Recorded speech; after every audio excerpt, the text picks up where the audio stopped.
Welcome to Assembly Calendar. I'm Mike Friesen. With us for our program today, Assemblyman Jim Hayes. Jim Hayes represents the 148th Assembly District in New York State, an Assembly District that includes parts of Erie and Niagara counties. We thank you folks in Amherst as well as Martinsville and Pendleton, all throughout Western New York, for joining us for our program. Thank you very much. Thank you, Jim Hayes, for being here. It's great to be here, Mike. As we look to you for an update on the budget process as it takes place here in the state capitol, we will ask you, I guess, to start off with a very basic question. How's things going? Well, it seems to, from a process standpoint, be going right along as it should.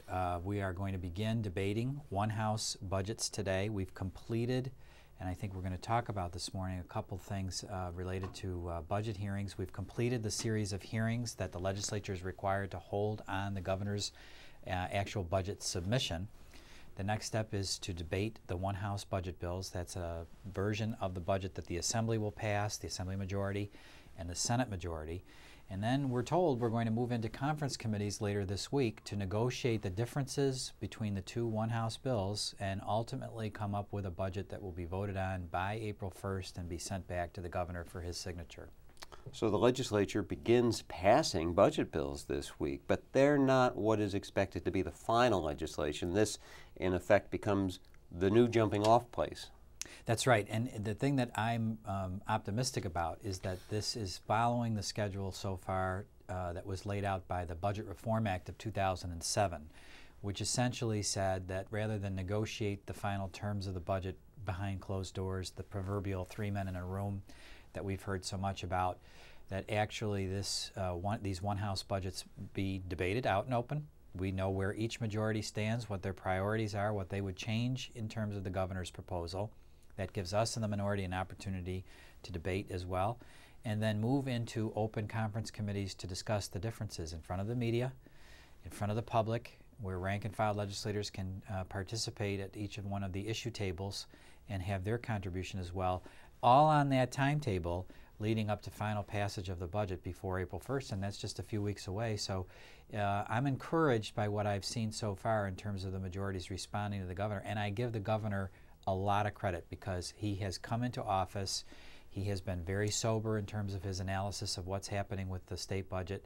He understands that we got into this $10 billion deficit situation because the legislature has for years overspent, spent way too much money, taxed their way out of difficult problems, and now the day of reckoning is here. And I congratulate and commend the governor for closing this budget gap, including stakeholders in the process, doing it in an open fashion, and doing it without any new taxes. And I think that's critically important. But we are going to see attempts on the part of the Assembly Democrats to try to include a millionaire's tax and some new taxes. They just can't seem to break that old bad habit.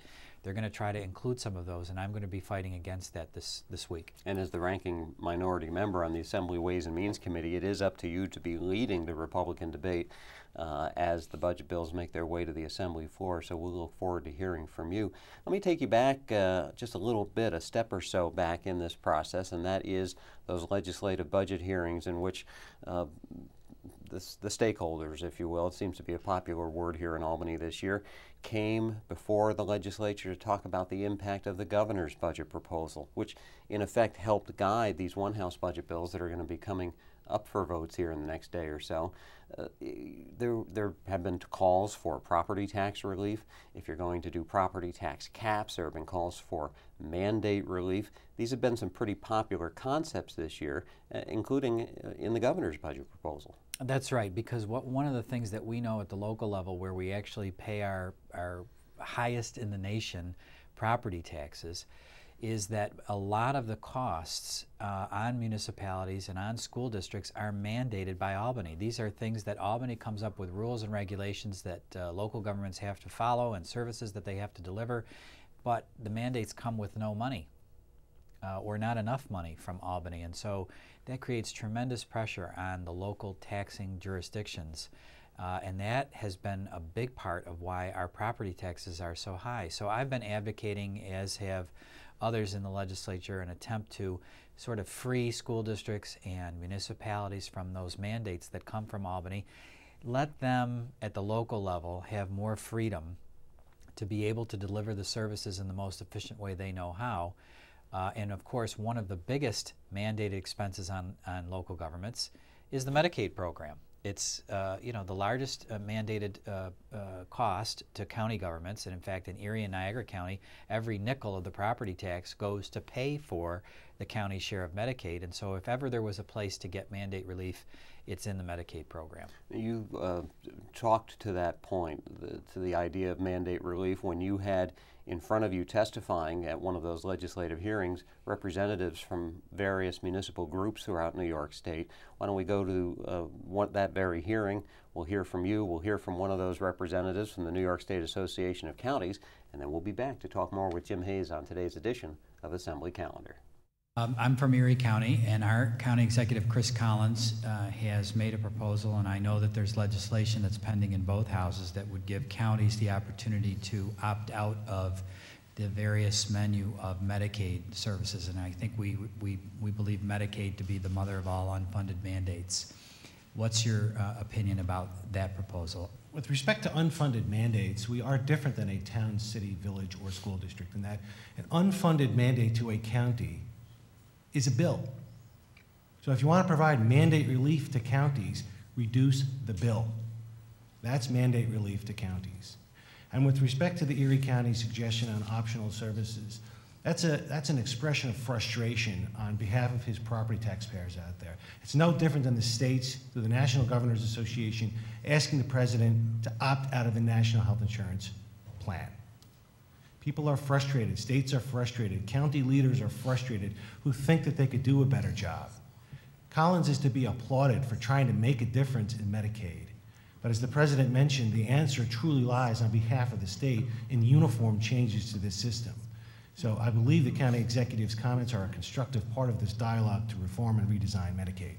I think many New Yorkers are becoming more and more aware that New York has embraced the Medicaid program and taken any possible benefit as offered by the federal government and said, yes, we want that, and has done that consistently over the years, so that New York's version of the Medicaid program, because each state can opt in of this benefit or opt out of that benefit, has become what's known as the Cadillac of all the 50 states in the nation. Sure, and that's the enormous cost driver that's forcing so much pressure, and as Mr. Aquario said, that's what's putting all that property tax pressure on local governments.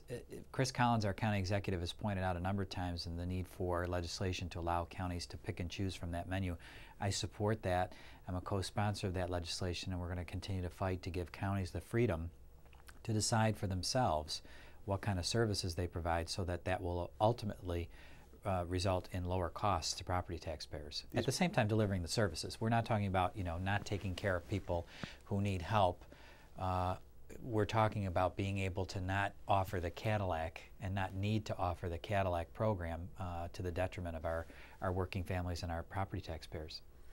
These budget hearings also gave you the opportunity to put on your cap as a representative of the 148th District and look out for Western New York, and you had that opportunity when the state's health commissioner came in, and you said, you know, what's a question I want to ask you, and that's about Roswell Park and the way that the Roswell Park budget seems to have just been, no 10% across the board cuts when it came to Roswell Park. It was more in the range of 30% cuts, it looked like. So you want to go to the question answer first with the health commissioner? Sure, let's take a look. Let's take a look at that, and then we'll be back and find out more about that conversation with Jim Hayes. In the governor's budget submission this year, it appears as though what happened is that Roswell took an over 30% cut in the funding that came to it. I think last year Roswell was funded at $102 million. The executive budget proposes a cut this year of $32.8 million. That's about that's over a 30% cut. I think that there was some mistake that must have been made there and something that needs adjustment. I know the people at Roswell have been working with you and the governor's people on this. I just want to hear from you, your commitment to continue to work to make some adjustment in that cut. I think they're willing to take the 10% that everybody else has been asked to take, but certainly the preeminent level of importance of that institution to not only the state, but as a national driver of people and resources and health care here in New York is something that really demands extra attention. Are you aware of that discrepancy, and are you willing to work with the folks at Roswell to get an adjustment either up to the legislature or through the legislative process to correct that? I am well aware of the issues facing Roswell Park. I know the importance of that institution to the community. Certainly, decades ago I was there as a student. I spent a summer there. I understand its preeminence in cancer care and research and job creation. The issue you point to, there are two pots of money that were affecting the budget. I know there's a $25 million pot and another $7 million pot, and together, added up, it is a big cut. We need to figure out how to keep Roswell whole, and I understand that there is parity issues involved. We will work with you very closely to figure out how we can optimize the situation for Roswell Park. Seemed like a pretty sympathetic ear to your question. Dr. Shah is a very impressive guy, a young guy coming into a very responsible, very big job as Health Commissioner of the state of New York, and actually is a native of Williamsville, graduated from Williamsville East, and as you heard there in the clip, did an internship at Roswell Park. So that bodes well for not only Roswell Park, but it bodes well for people in Western New York that we have a commissioner like that who's open and who's willing to listen and work hard to help our region. Yeah, and he just seems to get the importance of the place, not only in the big picture of what it's been able to contribute, but also to the local economy. So, you know, when you have somebody who gets it, I'm guessing that you'll now be engaged in a dialogue with his office to make sure it doesn't, you know, fall through the cracks, that sort of thing? Absolutely right. And you know, the new economy in Western New York is really poised to thrive and to move ahead based on healthcare, based on higher education. And we have tremendous institutions that really can take us to that next level if they work in partnership with the state. Roswell is one, and the University of Buffalo, the Amherst campus, which I represent, is another opportunity for us to create jobs and economic development and also put Buffalo and Western New York on the map. Well, you had the opportunity, and I think we showed a clip from this in our last program, to talk to the SUNY Chancellor about the UB 2020 program. How do you feel that that's, you know, making its way through the system? Well, it's actually doing very well. This year, the bill for UB alone passed the state Senate with only one negative vote. That was last week. I've co-sponsored the UB 2020 initiative in the Assembly, and we're going to push against some of the bloc from downstate New York that doesn't want to give some of those freedoms and benefits to UB.